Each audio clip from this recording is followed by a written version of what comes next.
Salut tout le monde, nous sommes fin octobre le 24 pour être plus précis, voilà, regardez le Bitcoin 19 300 $. En fait, j'ai l'impression lorsque j'annonce le prix du Bitcoin à chaque fois que je fais une émission, d'annoncer à chaque fois le même chiffre en fait. Pareil pour l'Ether, voilà, l'Ether 1300 $. Non, le marché ne bouge pas beaucoup, le marché ne fait pas grand chose. Et aujourd'hui justement on va en profiter pendant cette phase où le marché stagne, parce qu'il faut savoir que c'est une phase temporaire. Forcément à un moment donné il va y avoir du mouvement, et il faut s'y préparer à l'avance, c'est-à-dire commencer à réfléchir à ce que l'on veut faire par la suite avec son argent si on souhaite investir, est-ce que c'est le bon moment, etc.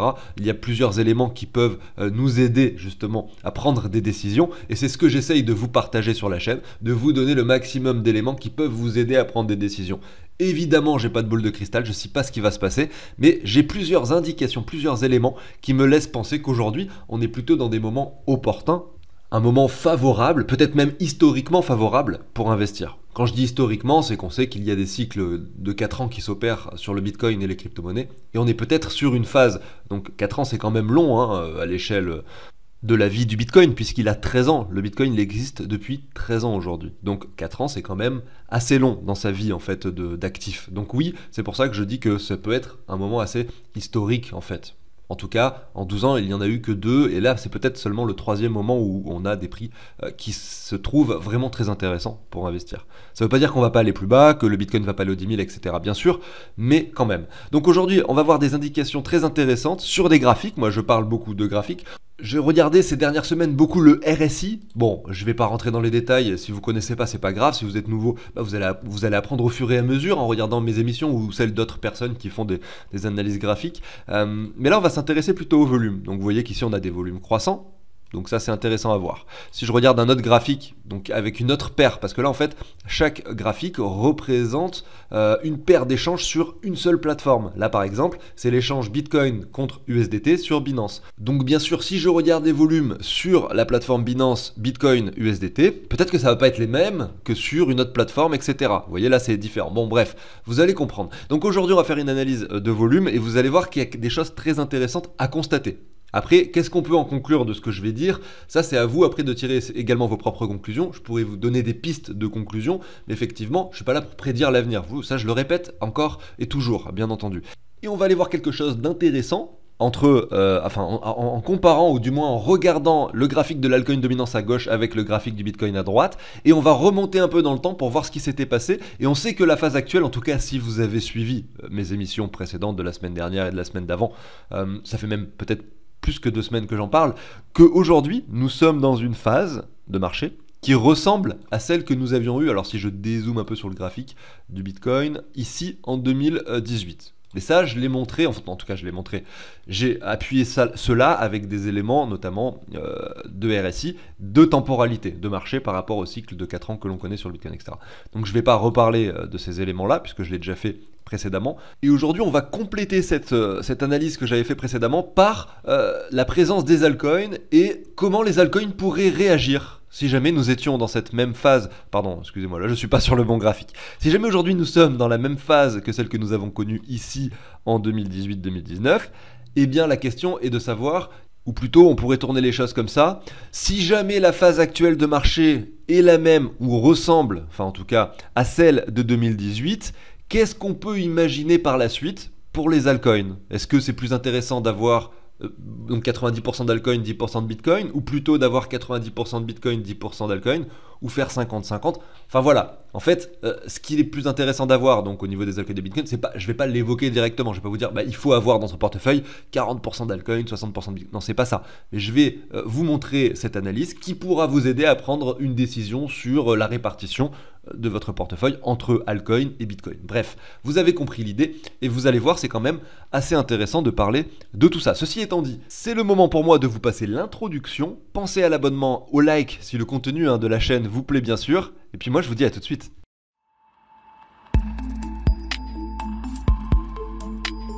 Alors on commence avec du coup l'analyse des volumes. Le Bitcoin, donc j'ai cliqué dessus, je suis sur le site CoinGecko, on voit que son prix vaut 19 300 et en bas vous voyez il y a possibilité de cliquer sur marché. Et là c'est intéressant parce que vous avez toutes les plateformes sur lesquelles le Bitcoin est échangé. Donc ici, vous avez un point vert qui indique que ce sont des plateformes assez sûres. Vous voyez qu'en fait, il y en a beaucoup. des plateformes. Là, ça va jusqu'à 100, peut-être même qu'il y en a plus. Bref, on s'en fiche. Nous, ce qui nous intéresse, c'est les plus grosses plateformes sur lesquelles le Bitcoin est le plus échangé. Pour ça, vous avez ici une colonne volume sur 24 heures. Vous avez ici, juste après, le pourcentage que ça représente par rapport au volume total de Bitcoin échangé. Donc ça c'est cool, on va cliquer sur volume sur 24 heures et on va regarder sur quelle plateforme le Bitcoin est le plus échangé. Également sur quelle paire. Là on est sur Bitcoin par rapport au dollar, donc il y a des paires par rapport à l'USDT, au BUSD, également à l'USD normal, c'est-à-dire le fiat directement. Et nous on va s'intéresser à deux choses. On va s'intéresser aux plateformes qui sont le plus réputées, qui donc négocient le plus de volume d'échange sur le Bitcoin par rapport à l'USDT. On va regarder également BUSD. Bon là c'est directement intégré à la plateforme Binance puisque le BUSD a été créé par Binance et que c'est utilisé quasiment que sur la plateforme Binance. Donc en fait voilà, le Binance est le leader incontesté et on voit qu'il possède donc 17% du volume du Bitcoin juste sur le Bitcoin par rapport à l'USDT et qu'il possède sur le Bitcoin par rapport au BUSD 7,56. Donc c'est clairement le leader incontestable. Pour ceux qui seraient nouveaux ou ceux qui n'ont pas de compte Binance et qui souhaiteraient en avoir, vous avez mon lien dans la description. Hein. Bien sûr, j'ai des avantages et vous aussi, c'est le principe de l'affiliation, bien entendu. Donc voilà, ici, moi je me suis intéressé à 3 graphiques. Celui du Bitcoin par rapport à l'USDT, celui du Bitcoin par rapport au BUSD, donc les deux plus gros qui concernent des stablecoins, hein, eux deux, en tout cas sur les dernières 24 heures, ça représente 25% des volumes du Bitcoin, et aussi également donc aux plateformes qui sont les leaders au niveau des bitcoins échangés par rapport à du fiat. Et sans trop d'étonnement, il s'agit de Coinbase, qui est en fait la plateforme la plus régulée aux États-Unis, et c'est celle où le plus de personnes vont acheter finalement du bitcoin avec du fiat, avec des dollars. Vous voyez, c'est la première, hein, qui réunit 1,57% du volume sur le bitcoin en général. Donc c'est pas énorme, mais c'est là où, voilà, lorsqu'un Américain ou quelqu'un qui a des vrais dollars souhaite acheter du bitcoin, c'est par là qu'il passe en général. Donc on voit que les stablecoins, on le vend en poupe, hein. C'est-à-dire qu'en fait, il y a beaucoup plus de volume sur les stablecoins que sur le fiat. Et c'est assez logique en fait, c'est-à-dire que moi, si demain j'étais un nouvel arrivant sur le marché et je souhaitais acheter des cryptos, d'abord j'achèterais de l'USDT et ensuite j'achèterais du Bitcoin, de l'Ether avec mes USDT. Parce que comme ça, je passe d'abord dans le domaine des cryptos, etc. Donc c'est-à-dire les stablecoins, avant d'acheter finalement des crypto-monnaies qui sont soumis à la spéculation. Parce que c'est par la suite vachement plus simple de faire son calcul pour les impôts lorsque on est passé de fiat à crypto d'un coup et quand on est sorti de crypto à fiat d'un coup. Mais je reparle de ça vraiment en toute fin d'émission pour ceux qui seraient intéressés avec quelque chose que j'ai développé qui permet de faire ces calculs, enfin en tout cas quelque chose qui calcule à votre place votre plus-value. Donc c'est intéressant de voir, donc là je suis sur des bougies hebdomadaires, que finalement depuis le mois de juin, le 13 juin ici 2022, on a des volumes croissants. Ça veut dire que chaque semaine on enregistre de plus en plus de bitcoins échangés que la semaine précédente. En fait, la semaine suivante on enregistre plus que la semaine précédente jusqu'ici le 26 septembre. Et depuis on voit qu'on est plutôt en train de stagner ici. Et là le chiffre qui est écrit à droite, donc j'ai mis les volumes en dessous du graphique pour pouvoir observer le chiffre. Et on voit que par exemple ici cette semaine du 26 septembre 2022, 2,5 millions de bitcoins ont été échangés en l'espace d'une semaine. En tout cas sur la plateforme Binance et sur la paire Bitcoin USDT. Voilà, donc je suis pas en train de vous dire que de façon générale le Bitcoin est plus échangé qu'avant, mais en tout cas par rapport à l'USDT sur la plateforme Binance c'est le cas. Donc c'est pour ça que je dis que les stablecoins on le vend en poupe en ce moment, et ça existait déjà les stablecoins ici, regardez, ça fait longtemps en fait qu'on peut échanger du Bitcoin par de l'USDT sur Binance, depuis quasiment la création de Binance ici en 2017. Mais vous voyez que là, eh bien oui, on a beaucoup plus de monde qui utilise, en tout cas qui échange avec de l'USDT. Et beaucoup plus de personnes également sont dans les cryptos aujourd'hui, et donc ça justifie également ça. Et ce qui est intéressant en fait, c'est qu'on est dans une phase où on n'a quasiment pas de fluctuation sur le prix du Bitcoin. En revanche, c'est le moment où le Bitcoin est le plus échangé. Si on regarde le sommet ici de novembre 2021, donc 67 000 $, 68 000 pour un Bitcoin, on avait environ 300 000, 200 000 de volume. Donc 10 fois moins qu'actuellement. Donc c'est quand même intéressant de voir qu'aujourd'hui on a 10 fois plus de personnes, enfin en tout cas pas de personnes, il ne faut pas que je dise qu'il y a plus de monde qui échange du Bitcoin, c'est pas forcément le cas. Il y a plus de volume, c'est-à-dire qu'il y a plus d'argent qui est échangé, mais pas forcément plus de personnes, parce qu'une personne qui va venir avec 5 millions de $, eh bien finalement pourra représenter par exemple peut-être 10 000 personnes qui en fait viendraient qu'avec 100 $. Vous voyez, je me suis peut-être trompé dans mes chiffres, mais vous avez compris l'idée. Donc il ne faut pas parler d'une masse de personnes, mais plutôt une masse d'argent. Une masse monétaire, c'est plutôt ça le bon terme. Donc pourquoi est-ce qu'aujourd'hui beaucoup plus de volume qu'avant? Alors la première chose que je pourrais évoquer, c'est que avant il y avait l'écosystème également Terra Luna qui existait, et beaucoup de gens sur la partie décentralisée allaient investir, échanger du Bitcoin ou d'autres crypto-monnaies contre effectivement des stablecoins. Et beaucoup plus de gens également étaient intéressés, il y avait beaucoup plus d'intérêt sur les altcoins qu'aujourd'hui. Aujourd'hui, l'intérêt est revenu plutôt sur le Bitcoin, parce que quand on a un marché très baissier et que c'est un peu la panique, on se réfugie sur la valeur qui est la plus sûre, hein, qui est donc le Bitcoin dans le secteur des crypto-monnaies.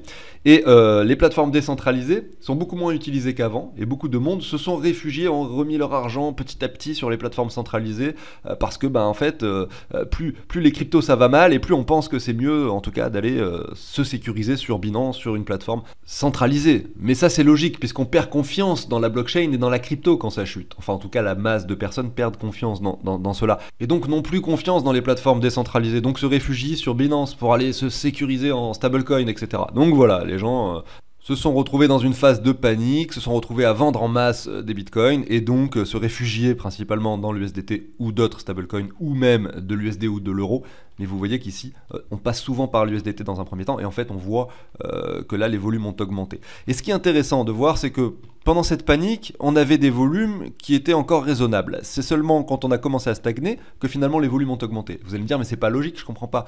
Si beaucoup de gens vendent ici, les volumes devraient être importants. Oui, mais s'il n'y a pas beaucoup d'acheteurs derrière pour faire en sorte que le prix ne descende pas, c'est-à-dire si tout le monde vend mais personne n'achète, vous avez ces mouvements importants, sans forcément avoir beaucoup de volume. Vous avez par exemple, moi si admettons, je dis n'importe quoi, je vends 5000 euros de bitcoin, mais que derrière il n'y a personne pour me les acheter, admettons, et je vais faire chuter le prix du bitcoin et je vais aller le vendre aux personnes qui sont beaucoup plus basses, qui ont mis des ordres plus bas pour me les acheter, etc.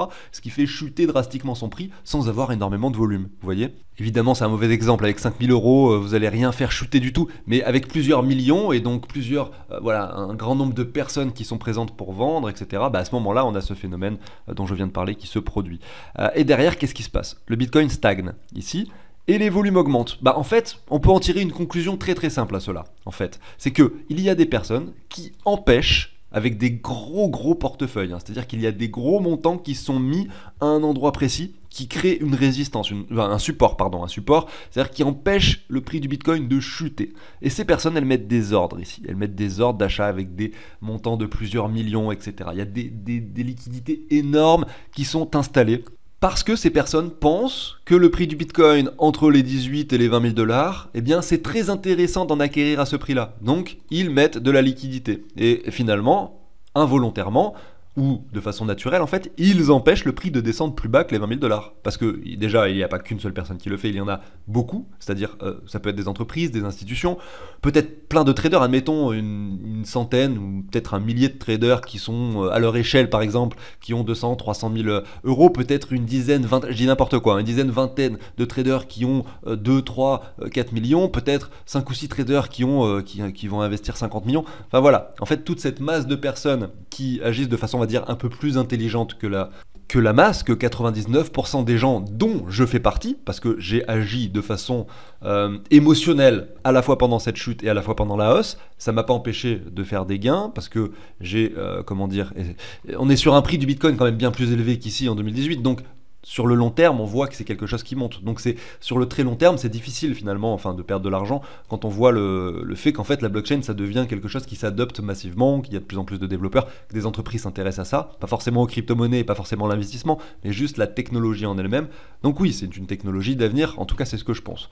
Mais c'est pour ça que j'arrive à être positif malgré le fait qu'en fait, j'ai fait beaucoup d'actions stupides. Aujourd'hui, quand on voit ça, on se dit que c'est potentiellement un super moment pour investir. Parce que, oui, il y a des personnes, notamment cette semaine où le Bitcoin a varié seulement de 10%, on a eu un volume très important. Donc peut-être que pendant cette semaine, et cette bougie que vous voyez de volume ici, il y a eu énormément de particuliers qui se sont dit, ça y est, j'en ai marre, le Bitcoin ne fait plus rien depuis quasiment 4 mois, et puis voilà, de toute façon, il va aller aux 10 000, le Bitcoin. Donc je revends tout et je rachète tout aux 10 000 dollars. Et ça, c'est ce qui se passe. Les particuliers qui vont vendre peut-être 10 000 dollars de Bitcoin ou 5 000 dollars de Bitcoin ou même 200 dollars, voilà ce qu'ils avaient investi, etc. Mais ça, on peut multiplier par tout le nombre de personnes finalement qui vont revendre du Bitcoin. Et derrière, on a des gros portefeuilles, on le voit, qui sont présents pour acheter. En tout cas, c'est la conclusion que je tire de ce que j'ai ici à l'écran. Donc n'hésitez pas à me faire part si vous avez d'autres idées ou d'autres arguments sur ce qui est en train de se passer actuellement avec ces volumes au niveau de la paire Bitcoin USDT sur Binance. Ce qui est intéressant de voir également sur ce graphique, c'est que là, on a vraiment touché un bottom aux 17 000 et quelques. Derrière, vous voyez qu'on a des volumes qui sont croissants, mais qui malgré tout, vous voyez, stagnent. Et lorsqu'on revient aux 25 000, vous voyez, on est plutôt sur quelque chose qui stagne. Et dès qu'on chute, bim, on a à nouveau des volumes qui augmentent. Comme si on avait l'impression qu'à chaque fois qu'on revenait chercher la barre des 20 000, et bien bim, on a des personnes qui sont là présents pour acheter en masse du Bitcoin.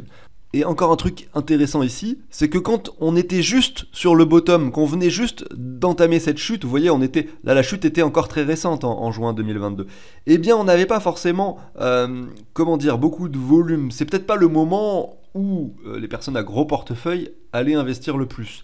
Maintenant qu'on a un marché qui se stabilise et que la majorité des gens s'ennuient et n'ont plus du tout envie d'entendre parler des cryptos, etc. Donc plus c'est long à se mettre en place, plus ça stagne pendant longtemps avec un prix très faible par rapport à ce que les gens ont investi en fait au préalable, et bien plus ces gens se désintéressent du marché et sont susceptibles finalement par désespoir ou plutôt par impatience, par le fait de s'ennuyer, sont susceptibles de revendre. Même s'ils n'ont pas vendu ici, ou ici, ou ici, peut-être qu'ils ont revendu ici aux 24 000, ici aux 22 000, etc. Ils se disent, voilà, dès qu'il y a une petite poussée, moi je sors du marché, je veux plus en entendre parler. Et en fait, ce sont des moments où, on voit qu'il y a des gros qui sont en train d'accumuler. Donc c'est peut-être pas le meilleur moment pour sortir en fait du marché. Ça c'est intéressant à voir. Et si on regarde la paire Bitcoin BUSD, eh bien c'est la même chose qui est observable. On voit que là, c'est une poussée des volumes bien plus importante, mais il faut bien sûr ne pas négliger le fait que tous les USDC, donc ça c'était le stablecoin de Coinbase, qui était sur Binance, moi j'en avais j'en avais pas mal d'ailleurs, ont été convertis automatiquement en BUSD assez récemment. Et donc ce qui fait qu'en fait, maintenant, toutes les personnes qui tradaient avec de l'USDC sur Binance sont maintenant forcées de trader avec du BUSD ou de l'USDT, ce qui fait que là on a cette augmentation de volume également plus importante si on regarde les dernières semaines, ce qui doit potentiellement influer sur ce que l'on a à l'écran. Mais c'est le même principe que ce que l'on a avec l'USDT. Regardez, ici on vient chercher les 25 000 à cet endroit-là en août, vous voyez que là on était plutôt en train de stagner, et dès qu'on chute et qu'on retourne aux 20 000, bim, les volumes augmentent à nouveau. Et on est encore, si on prend la semaine précédente, sur des volumes plus importants que là pendant cette phase-ci, vous voyez. Donc c'est bien, moi je trouve ça intéressant et plutôt encourageant. Ça nous donne une lueur d'espoir, d'où la miniature que vous avez vue sur cette émission, bien sûr. Si on regarde maintenant le Bitcoin par rapport au fiat, au dollar fiat, ça c'est important de le faire. C'est important, mais ça concerne principalement les Américains, ou les personnes qui détiennent du dollar et qui vont acheter des cryptos. Alors que les stablecoins, ça te concerne le monde entier. Moi, j'utilise les stablecoins, mais j'utilise pas des vrais dollars. Voilà, vous comprenez l'idée.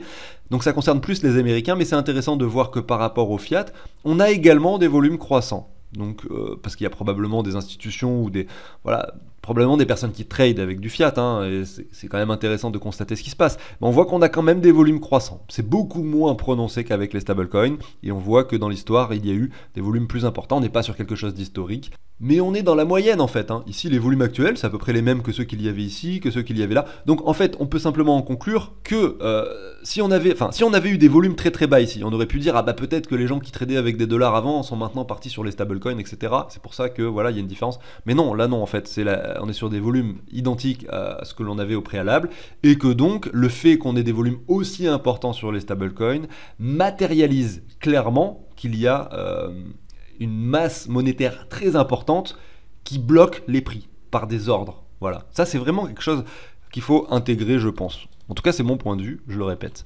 Voilà, donc ça c'était la petite analyse sur les volumes. J'espère que ça vous a plu. Je vais continuer avec la deuxième partie de cette émission, qui permet de constater une comparaison entre les altcoins et le Bitcoin, enfin l'altcoin de Binance et le Bitcoin. On va voir qu'effectivement, parce que là depuis tout à l'heure on parle des volumes sur le Bitcoin, certes, mais pendant une phase de crash comme celle qu'on est en train de vivre, c'est peut-être pas forcément très intéressant d'aller se concentrer sur les altcoins de façon séparée, individuelle. Je le fais souvent dans les émissions, parce que des fois il y a des projets qui m'intéressent réellement, et donc en fait quand je regarde et que j'analyse leur prix, finalement, et que je fais une analyse graphique, on est sur un contexte similaire à toutes les autres. Malgré tout, vu que le fondamental m'intéresse, je me dis que pendant une phase de chute comme celle qu'on est en train de vivre, ça peut être intéressant de les acheter. Raison pour laquelle je vous parle d'altcoins de façon individuelle dans mes vidéos. Aujourd'hui, je ne vais pas le faire. Aujourd'hui, on va s'intéresser aux altcoins en général.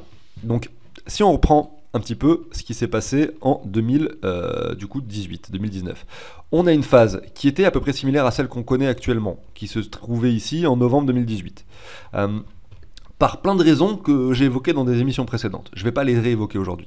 Eh bien, cette phase-là, regardez, sur l'altcoin dominance, on se situait par ici. Donc, en fait, on a observé une énorme poussée des altcoins en même temps que la poussée du Bitcoin, à 2 semaines près. Ensuite, une chute, un effondrement de cette bulle spéculative, d'euphorie sur les crypto-monnaies, avec le Bitcoin qui repasse directement aux 6 000 $ après avoir touché les 20 000, et les altcoins qui chutent par rapport au Bitcoin, etc.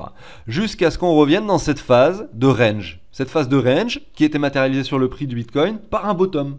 Donc en fait, on avait des altcoins qui étaient pas sur leur bottom par rapport au Bitcoin, alors que le Bitcoin lui était sur un bottom. Ensuite, le Bitcoin a performé pour passer de 3 000 aux 14 000 $, avec pendant cette période de temps où le Bitcoin était monté, donc et avait pris 400% de sa valeur, les altcoins ont chuté drastiquement. C'est-à-dire qu'en fait, ce qui s'est passé concrètement, c'est que le Bitcoin s'est valorisé par rapport au dollar, et les altcoins n'ont pas bougé par rapport au dollar, sont restés sur des prix similaires. Donc en fait, pendant cette phase où le Bitcoin était passé de 3 000 à 14 000 $, si vous aviez, admettons que vous étiez dans les cryptos à ce moment-là, et que vous aviez 90% de vos cryptos en altcoin, eh bien, en fait, pendant cette phase haussière, votre portefeuille ne se valorise pas du tout quasiment. Donc, en fait, c'est simplement une hausse sur le Bitcoin qui ne se matérialise pas du tout sur votre portefeuille. C'est très triste à vivre, c'est très triste, croyez-moi.